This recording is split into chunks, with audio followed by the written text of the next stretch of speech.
या विमुक्त है, ये वेद का वाक्य है।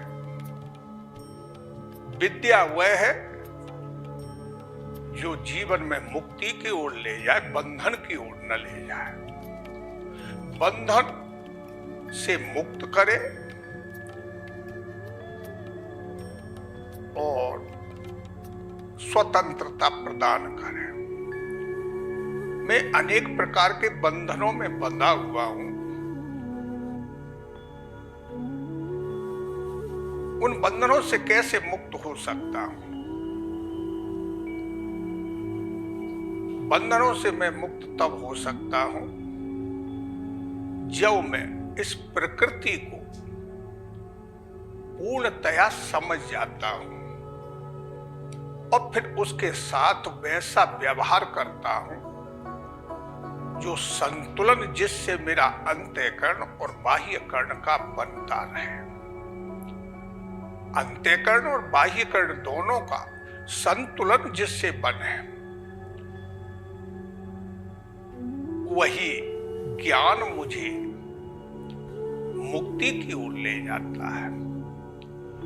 तो वेदों में यह लिखा है कि सा विद्या या विमुक्त है। विद्या वह है जो बंधन से मुक्ति की ओर ले जाती है। जो बंधन करे वह माया है, मुक्त करे वह ज्ञान है, वह विद्या है। विद्या मुक्ति प्रदान करती है। इंद्रियों के विषयों से, अंतःकरण के व्यवहार से जो विद्या मुझे मुक्ति दे रही है, वही विद्या है जिसमें विशिष्ट प्रकाश होता है। माने विद्या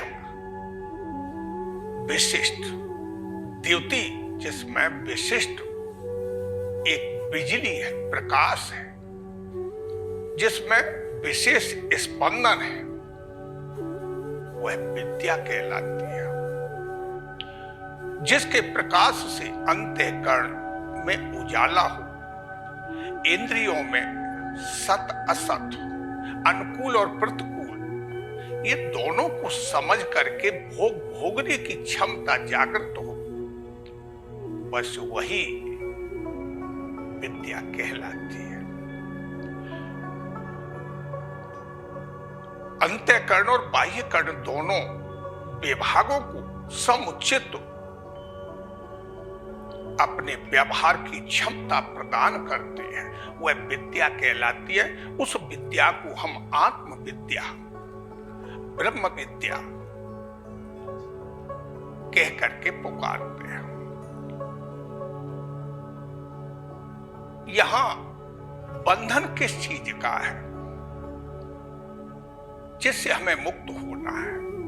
बंधन केवल हमारी बुद्धि और मति की भ्रांति के कारण ऐसा होता है, क्योंकि हम विषयों को, भूतों को, तन मात्राओं को और इंद्रियों का निर्णय नहीं कर पाते कि किसको क्या करना है, किससे कब कहां जोड़ना है।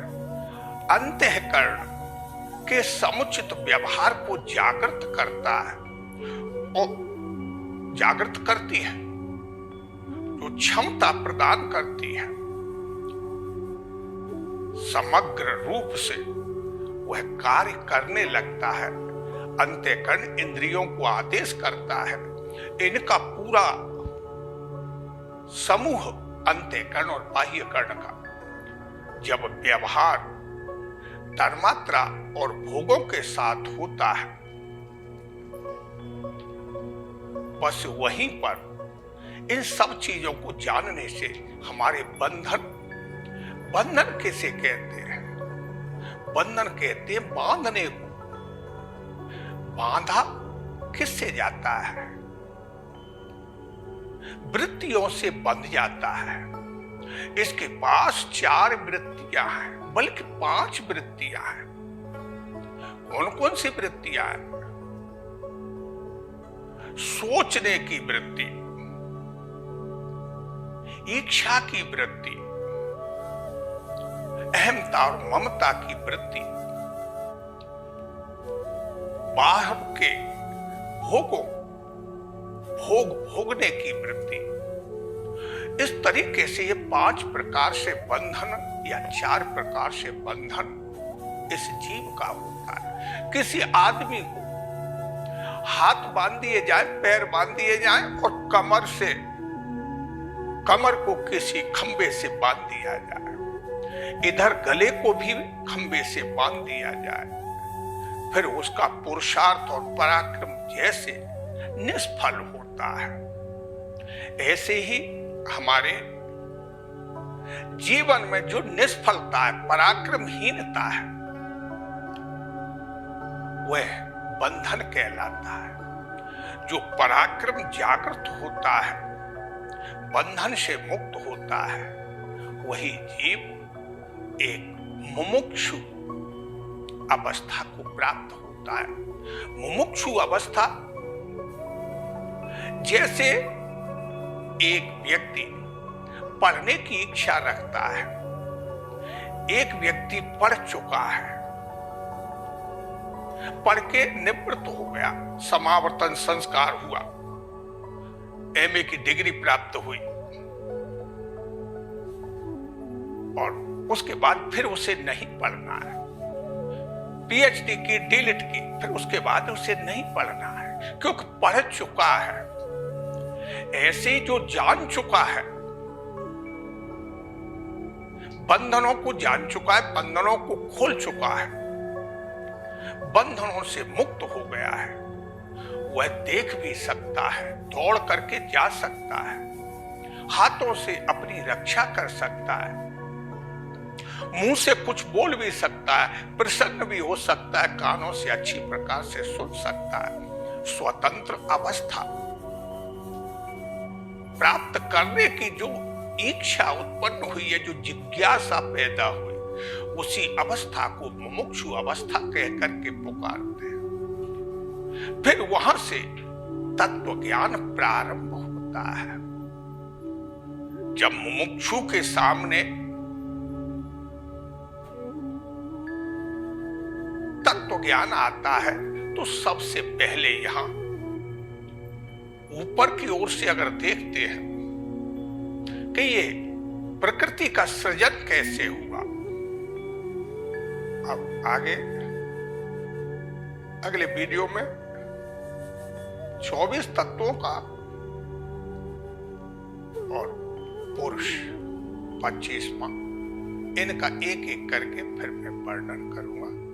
आप ध्यान से श्रवण करेंगे, रुचि से, फिर आप मुक्त अवस्था की ओर जाने का प्रयास करें।